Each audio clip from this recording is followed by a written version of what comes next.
but there is a major effort, a major push on three fronts. But how long can Russia sustain this? That they've got about 630,000 estimated troops, military personnel in the area of operations. That is right back in depth across the Russian border. But can they carry this on for much of the summer? It looks extremely doubtful. Now, in the Times this evening, you can see the story. North Korea is supplying most of Russia's artillery ammunition in Ukraine. What does it all add up to? That relationship between Putin in Moscow and Kim Jong-un in North Korea, maybe just more important than anyone or most of us would have imagined. Robert Fox is defense editor of The Standard, and he's on the line. Hello to you, Robert. Hello, John. So give us your feelings and your thoughts about Russia becoming so heavily reliant on North Korea for ammunition in Ukraine. I'm not sure that's very widely appreciated. By all accounts, yes, but the clearest accounts, and you have to be careful about this, come from Kiev, the papers there, but they're very well attested and backed up by Reuters, and independent studies have done, because consistent monitoring of material. Some units have reported, Ukrainian units, that 100% of the artillery shells being fired by the Russians against them are of North Korean manufacture. And we know that this has become dominant. Russia only produced, it sounds awful, 2.3 million shells and artillery rockets last year. And it looks as if that they are struggling because NATO is already managing to pony up that for this year. But it's part of this very strange thing that's going on. There seems to be a major effort by Russia at the moment, but the most major effort, forgive my grammar, is the amazing information offensive that's happening at the moment, where they've doubled down and gone back to original claims. And one of the closest confidants of Putin has been saying, we want to regain the rightful parts of the Russian Empire, including parts of Poland, Finland, of course, the Baltic states, Moldova, and almost you name it. Well, that's just going to confirm every deep suspicion of Vladimir Putin's agenda among those who've never trusted a word that he's said. But just back on North Korea, I saw one Ukrainian official quoted saying that maybe 70% of this ammunition is coming from North Korea.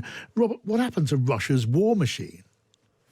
That is the point, and that is why we're going for broke, as it seems, and we mostly get it from Alexander Syrskyi, the commander-in-chief of the Ukrainian forces. But there is a major effort, a major push on three fronts.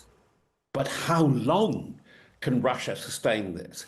That they've got about 630,000 estimated troops, military personnel in the area of operations. That is right back in depth across the Russian border. But can they carry this on for much of the summer?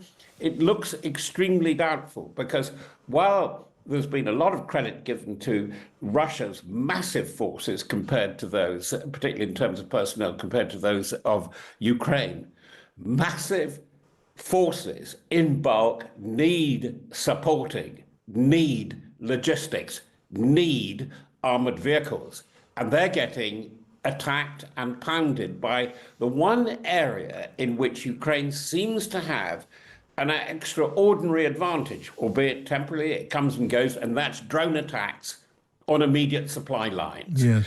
So the problem is, I'm sorry, I'm playing the usual devil's advocate with you, John.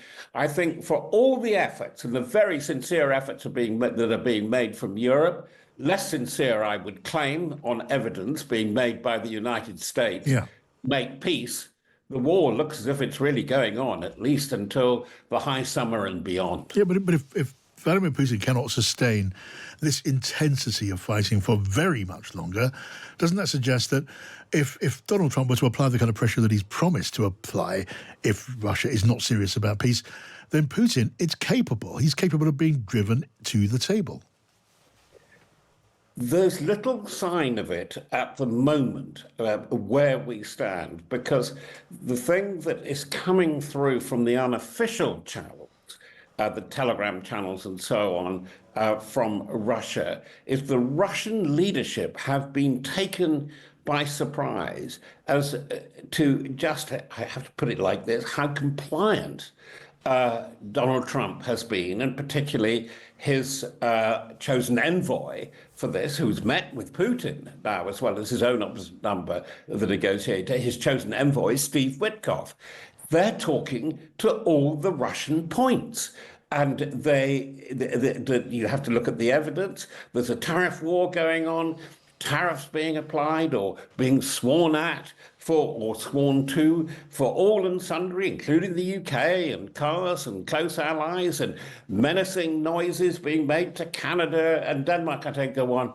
But what tariffs have been applied on Russia? What sanctions on Russia? Yeah. There's no sign of it. And this is what Russia is finding it very difficult to revise their playbook, in that it is being so easily played by the new Trump team. Right, and more broadly, Robert, I mean, this artillery ammunition pouring in from North Korea. You've got drones for Russia coming from Iran. You've got the support that they're getting from China. We really are looking at, in every way, a proxy war here, aren't we?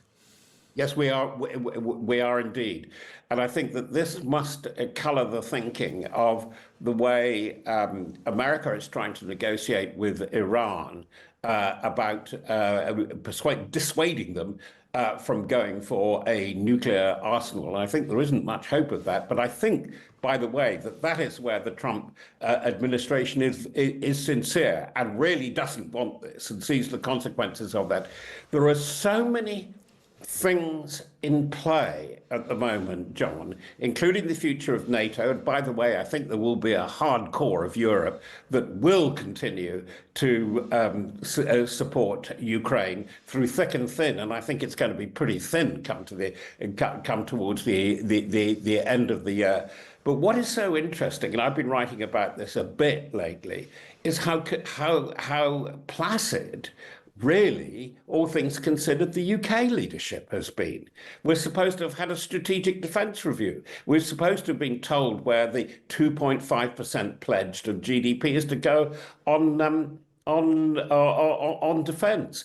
But they say we're waiting and waiting, and I've had no confirmation of a date of when the new policies are going to come out. They seem to be firmly sitting on their hands, which sitting on the hands was not a tactic I've ever come across recommended by the great strategists, from Thucydides to General Patton.